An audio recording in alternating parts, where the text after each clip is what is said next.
ಸಲ ನಿಮ್ಮ ಹತ್ರ ಮಾತಾಡಿ ಹೋಗಿ ರೀಕೌಂಟಿಂಗು ಅಂತ ಹೇಳಿದ್ರೆ ಸಾಕು 2 ದಿನದಿಂದ ಬರೋಲ್ಲ. ಸನ್ಮಾನ್ಯ ಶಾಸಕರು ಹೇಳೋದೆಲ್ಲ ನಿಜ. ಶಾಸಕರು ಹೇಳಿದರೆ 600ರಲ್ಲಿ ಗೆದ್ದಿದ್ದೀನಿ ನಾನು ಅಂತ. ನೋಡಿ ಅಲ್ಲಿ ತಪ್ಪಾಗಿದೆ ಅಂತ ನಾವು ಹೇಳ್ತಾ ಇರೋದು. ಬರೀ 200 ಕೊಟ್ಟರು ಅವ್ರಿಗೆ ಪಾಪ. ನಾವು 600 ಬರಲಿ ಅಂತ ಇಷ್ಟು ಪ್ರಯತ್ನ ಮಾಡ್ತಾ ಇರೋದು. ಕೋಲಾರ ಜಿಲ್ಲೆಯ ಚಿಕ್ಕತಿರುಪತಿ ಎಂತಲೇ ಖ್ಯಾತಿಯಾಗಿದೆ ಶ್ರೀ ಪ್ರಸನ್ನಲಕ್ಷ್ಮಿ ವೆಂಕಟೇಶ್ವರ ದೇವಾಲಯ. ಭಕ್ತಾದಿಗಳು ಸಹ ನಿಜಕ್ಕೂ ಇದನ್ನ ತಿರುಪತಿ ಎಂತಲೇ ಭಾವಿಸಿ ಸಾಗರೋಪಾದಿಯಲ್ಲಿ ಹರಿದು ಬರ್ತಾರೆ. ಆದ್ದರಿಂದ ಈ ದೇವಾಲಯದ ಹೆಸರು ರಾಜ್ಯದ ಮೂಲೆ ಮೂಲೆಯಲ್ಲೂ ಸುದ್ದಿಯಾಗಿದೆ. ಅದರ ಪರಿಣಾಮವಾಗಿ ಶ್ರಾವಣ ಮಾಸದ ಕೊನೆಯ ಶನಿವಾರದಂದು ಚಿಕ್ಕತಿರುಪತಿ ಗ್ರಾಮಕ್ಕೆ ಭಕ್ತರ ಹಿಂದೆ ದಾಂಗಡಿ ಇಟ್ಟಿತು. ದೇವಾಲಯದ ಒಳಗೆ ಭಕ್ತರು ತುಂಬಿ ತುಳುಕ್ತಾ ಇದ್ರು. ಅದರಲ್ಲೂ ದೇವರಿಗೆ ಮಾಡಿದ ಹೂವಿನ ಅಲಂಕಾರವನ್ನ ನೋಡಲು ಭಕ್ತರು ಮುಗಿಬಿದ್ದಿದ್ರು. ಬೆಳಗ್ಗೆಯಿಂದಲೇ ದೇವರಿಗೆ ವಿಶೇಷವಾದ ಪೂಜೆ ಹೋಮಗಳು ಶುರುವಾಗಿದ್ದು, ಕರ್ನಾಟಕ, ತಮಿಳುನಾಡು, ಆಂಧ್ರ ಪ್ರದೇಶಗಳಿಂದಲೂ ಸಹ ಭಕ್ತಾದಿಗಳು ಬಂದಿದ್ರು. ಹರಿದು ಬಂದ ಭಕ್ತ ಸಾಗರವನ್ನ ನಿಯಂತ್ರಿಸಲು ದೇವಾಲಯದ ಆಡಳಿತ ಮಂಡಳಿಯವರು ಹರಸಾಹಸ ಪಟ್ಟರು. ಶ್ರಾವಣ ಶನಿವಾರದ ಸಂಭ್ರಮಕ್ಕಾಗಿ ತಿಂಗಳ ಹಿಂದೆಯೇ ದೇವಾಲಯ ಸಜ್ಜಾಗಿತ್ತು ಹಾಗೂ 4 ಶನಿವಾರಗಳ ಕಾರ್ಯಕ್ರಮದ ವಿವರವನ್ನು ಭಕ್ತರಿಗೆ ನೀಡಿತ್ತು. ಅಂತೆಯೇ ಎಲ್ಲವೂ ಸಹ ಸುಸೂತ್ರವಾಗಿ ಅಚ್ಚುಕಟ್ಟಾಗಿ ನಡೆಯಿತು. ಆ ಮೂಲಕ ಬಂದಿದ್ದವರು ದೇವರ ದರ್ಶನ ಪಡೆದು ಪುನೀತರಾದರು.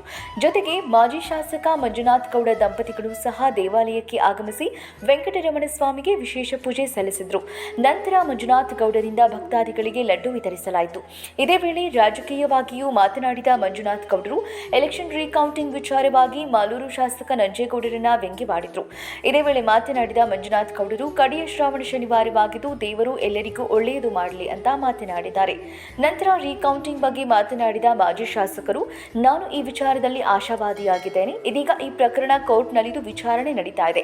ಇಂತಹ ಸಮಯದಲ್ಲಿ ಮಾತನಾಡೋದಿಲ್ಲ. ಏನೇ ತೀರ್ಪು ಬಂದರೂ ಸ್ವೀಕರಿಸ್ತೇನೆ. ಅಧಿಕಾರವನ್ನ ದುರುಪಯೋಗ ಪಡಿಸಿಕೊಂಡಿದ್ದು ರೀಕೌಂಟಿಂಗ್ ವರದಿ ಕೊಡೋದಕ್ಕೆ 1 ವರ್ಷ ತೆಗೆದುಕೊಂಡಿದ್ದಾರೆ. ನಾನು ಶಾಸಕನಾಗ್ತೇನೋ ಇಲ್ವೋ ಅದು ಬೇರೆ ವಿಚಾರ. ಆದ್ರೆ ನನಗೆ ನ್ಯಾಯ ಬೇಕು. ಹಾಗಂತ ನಾವು ಕ್ರಾಂತಿ ಮಾಡೋದಕ್ಕೆ ಆಗೋದಿಲ್ಲ. ಜೊತೆಗೆ ನಾನು ರೀಕೌಂಟಿಂಗ್ ಮಾಡಿಸ್ತಾ ಇರುವುದೇ ನಂಜೇಗೌಡರಿಗಾಗಿ, ನನಗಾಗಿ ಅಲ್ಲ. ಅವರಿಗೆ 2ನೇ ಬಾರಿ ರೀಕೌಂಟಿಂಗ್ ನಲ್ಲಿ 200 ಮತಗಳ ಅಂತರ ಬಂದಿದೆ. ಆದ್ರೆ ಅವರಿಗೆ 600 ಮತಗಳ ಅಂತರ ಬರಲಿ ಅನ್ನೋದು ನನ್ನ ಆಸೆ. ನಂಜೇಗೌಡರಿಗೆ ನ್ಯಾಯ ಸಿಗಬೇಕು, ಅವರ ವರ್ಚಸ್ಸು ಇನ್ನೂ ಹೆಚ್ಚಾಗಬೇಕು ಅಂತ ನಗೆ ಚಟಾಕಿ ಹಾರಿಸಿದ್ದಾರೆ. ಮಾಜಿ ಶಾಸಕರ ಈ ಮಾತನ್ನ ಕೇಳಿ ಸುತ್ತಮುತ್ತ ಇದ್ದವರು ನಗೆಗಡಲಲ್ಲಿ ತೇಲಿದ್ದಾರೆ. ಒಟ್ಟಿನಲ್ಲಿ ಮಾಲೂರು ಕ್ಷೇತ್ರದ ರೀಕೌಂಟಿಂಗ್ ವಿವಾದ ಇನ್ನೂ ಸಹ ಬೂದಿ ಮುಚ್ಚಿದ ಕೆಂಡದಂತಿದ್ದು, ಮುಂದೆ ಈ ವಿವಾದ ಯಾವ ಸ್ವರೂಪ ಪಡೆಯಲಿದೆ ಅನ್ನೋದನ್ನ ಕಾದು ನೋಡಬೇಕಾಗಿದೆ.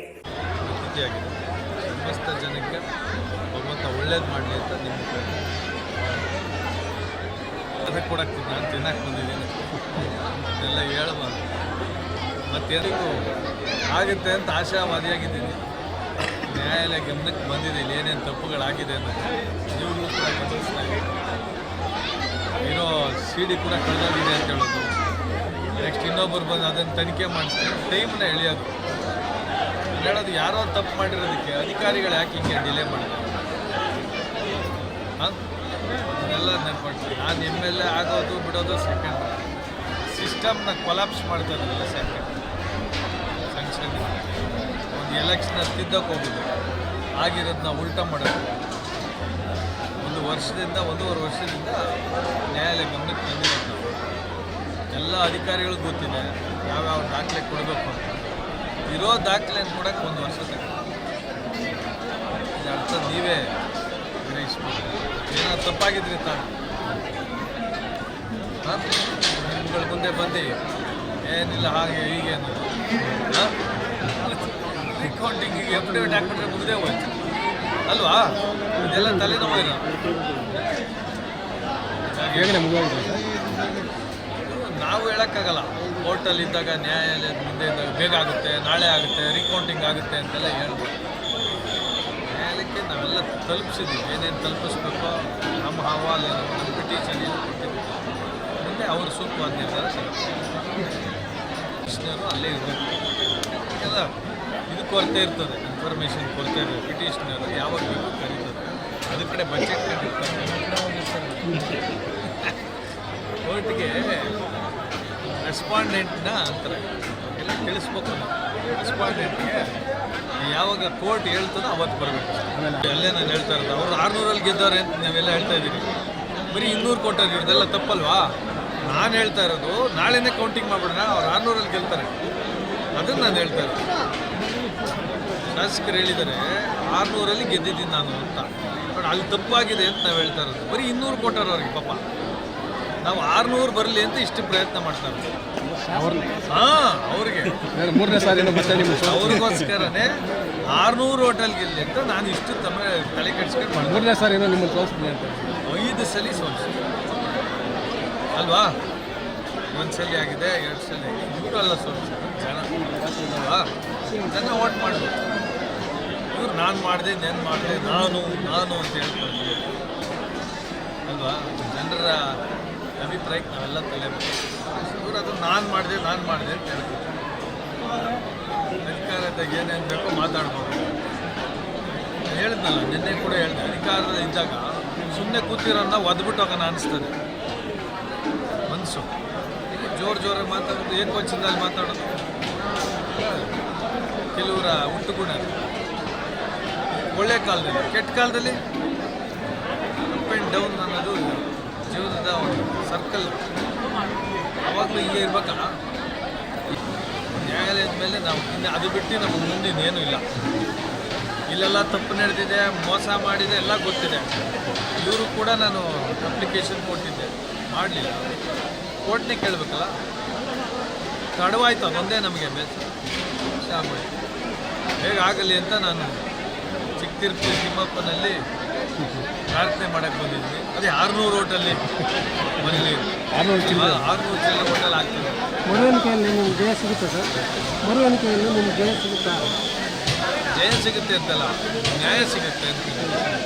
ನನ್ನಲ್ಲೇನು ಡೌಟ್ ಇದೆ, ನಾವೇನು ಅನುಮಾನಿಸ್ತಾ ಇದ್ದೀವಿ, ಅದಕ್ಕೆಲ್ಲ ಒಂದು ಪರಿಹಾರ ಆಗುತ್ತೆ. ಮಾಜಿ ಶಾಸಕರು ಕನಸು ಕಾಣ್ತಾ ಇದ್ದಾರೆ ಶಾಸಕರ ಆಗೋದಕ್ಕೆ ಅಂತ ಹೇಳ್ತಾರೆ. ಇವರು ಕೂಡ ಕನಸು ಕಂಡ್ಕೊಂಡೇ ಬರೋದು ಅಲ್ವಾ? ಎಲೆಕ್ಷನ್ ಇಲ್ಲ, ಕನಸು ಕಂಡ್ರೆ ಕ್ರಾಂತಿ ಮಾಡೋಕ್ಕಾಗೋದು. ಕೇಳ್ಬೇಕು ನೀವೆಲ್ಲ. ಕನಸೇ ಬೀಳಿಲ್ಲ ಅಂದರೆ ಕ್ರಾಂತಿ ಮಾಡೋಕ್ಕಾಗುತ್ತಾ? ಕನಸು ಬೀಳಬೇಕು, ಒಳ್ಳೆ ಕನಸು ಬೀಳ್ಬೇಕು. ಕೆಲವು ಸಲ ಬೆಳಗ್ಗೆ ಹೊತ್ತು ಕೆಟ್ಟ ಕನಸು ಬೀಳ್ಬಿಡ್ತದೆ, ಅದೆಲ್ಲ ನಿಜ ಆಗ್ಬಿಡ್ತದೆ ಅಲ್ವಾ? ಅದೆಲ್ಲ ನಾವು ಮಾತಾಡ್ಕೊಳ್ಳೋದು ಮನೆಗೆ. ಒಂದ್ಸಲ ನಿಮ್ಮ ಹತ್ರ ಮಾತಾಡೋಗಿ ರೀಕೌಂಟಿಂಗು ಅಂತ ಹೇಳಿದ್ರೆ ಸಾಕು, 2 ದಿನದಿಂದ ಬರೋಲ್ಲ. ನೀವು ನಾನು ಬರೋಲ್ಲ, ಪ್ರೆಸ್ ಬಿಟ್ಟರೆ ತೀರಾ ಕಡಿಮೆ. ಬಂದಿಲ್ಲ, ಏನಾರ ಬಂದು ರೀಕೌಂಟ್ ಆಗ್ತದೆ ಅಂದರೆ 2 ದಿನದಿಂದ. ರೀಕೌಂಟ್ ಆದರೆ 3ನೇ ಸತಿ ಸೋಲ್ಸ್ದಂಗೆ ಆಗ್ತದೆ ಅಂತ ಹೇಳ್ತಾರೆ. ಹೌದು, ಅವ್ರು ಹೇಳಿದ್ದಲ್ಲಿ ನಿಜ ಅಲ್ವಾ? ಸೋಲು ಗೆಲುವು ಅನ್ನೋದು, ಎಲೆಕ್ಷನ್ ಅನ್ನೋದು ನಾವು ಜೀವನದಲ್ಲಿ ಎಷ್ಟು ಖುಷಿಯಾಗಿ ಬದುಕ್ತೀವಿ ಅದೇ ಗೆಲುವು. ನಾನು ನೋಡಿ ಎಷ್ಟು ನಗ್ನಗ್ತಾ ಇರ್ತೀನಿ. ಜನ ಗಲಾಟೆ ಮಾಡ್ಕೊಂಡು ಬೈಕ್ಗಳು ಓಡಾಡಕ್ಕೆ ಅಲ್ವಾ? ಇದ್ದ ಮೇಲೆ ಶಾಶ್ವತವಾಗಿ ಮಾಲೂರಲ್ಲಿ ಎಸ್ಸೋಳಿ ಅಂತ ಕೆಲಸ ಆಗುತ್ತೆ. ಅಂಬೇಡ್ಕರ್ ಅವ್ರ ಎಲೆಕ್ಷನಲ್ಲಿ ಗೆದ್ದಿದ್ರಾ? ಕಾಂಗ್ರೆಸ್ ಅವರು ಸೋಲಿಸಿದ್ರು. ಎಲ್ಲಿದೆ ಅವ್ರ ಹೆಸರು? ಕಾಂಗ್ರೆಸ್ ಅವರು ಸೋಲಿಸಿದ್ರು. ಎಲ್ಲಿದೆ ಅವ್ರ ಹೆಸರು? ಇವತ್ತು ದೇವಸ್ಥಾನದಲ್ಲಿ ದೇವ್ರನ್ನ ಪೂಜೆ ಮಾಡ್ತಾರೆ, ಎಲ್ಲ ಜನ ಪೂಜೆ ಮಾಡ್ತಾರೆ. ಅದನ್ನು ಗೆಲುವು ಅನ್ನೋದು ಅಲ್ವಾ? ಗೊತ್ತಿಲ್ಲದೆ ಬರೀ ಅಲ್ಲಿಂದ ಇಲ್ಲಿಂದ ಹಾಕಿ ಓಟ್ಗಳು ಹಾಕಿಸ್ಕೊಂಡು ಗೆದ್ದೆ ಅಂತ ಹೇಳ್ತಾರೆ. ನಿಮ್ಮ ಮುಖಾಂತರ ಮನವಿ ಮಾಡ್ತೀನಿ, ನಾಳೆ ಅಫಿಡೇವಿಟ್ ಸಲ್ಲಿಸಲಿ, ಕೌಂಟಿಂಗ್ ಮಾಡಿಬಿಡ್ರಿ ಅಂತ. ಹೋಯ್ತು ಅಲ್ವಾ? ಸುಮ್ಮನೆ ಅಫಿಡೇವಿಟ್ ಹಾಕ್ಬೋದು, ಸುಪ್ರೀಂ ಕೋರ್ಟ್ಗೆ ಹೋಗಿ ಬಂದ್ರೆ ನಾನು ಬಂದಿಲ್ಲ. ನನಗೆ ಸಲ್ಲಿಸೋದಕ್ಕೆ ನಾನು ಹೇಳೋದು ಸವಾಲು ಅನ್ನೋದಿಲ್ಲ. ಅಕಸ್ಮಾತ್ ಅವರು 600 ಹೋಟೆಲ್ ಗೆಲ್ತೀನಿ ಅನ್ನೋ ಒಂದು ಅವ್ರಿಗೇನಿದೆ, ಅವ್ರಿಗೂ ಕೂಡ ನೋಡಿ ಇಲ್ಲಿ ಕೌಂಟಿಂಗಲ್ಲಿ ಮೋಸ ಆಗಿದೆ ಅಂತ ಅವರು ಕೂಡ ಹೇಳ್ತಾರೆ. ನಾವಿರೋದು ಇಬ್ಬರೇ, ಪಟಿಷನರ್ ನಾನೊಬ್ಬ, ರೆಸ್ಪಾಂಡೆಂಟ್ ಅವರೊಬ್ಬ. ಅವರು ಅಫಿಡೇವಿಟ್ ಹಾಕ್ಬಿಟ್ರೆ ನಮಗೆ 600 ಓಟ್ ಬರಬೇಕಾಗಿ